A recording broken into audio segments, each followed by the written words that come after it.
Wako ambao walizungumza kwamba inaweza kuwa hii ngumu sana kwa Simba kupita. Mmewajibu sasa.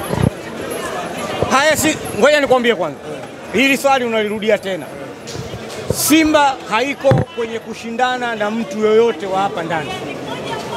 Simba inajiandaa kushiriki mashindano ya kimataifa, na utaratibu wetu ni kwamba sisi kwenye mechi za kimataifa tunajipanga wenyewe, tunashiriki.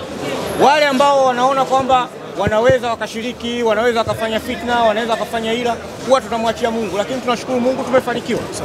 Mwenyekiti, kulikuwa kuna ugumu wowote kwenye kuzungumza na wachezaji namna ya kuiendea mechi, lakini pia kupambana vyovyote vile na wachezaji hao?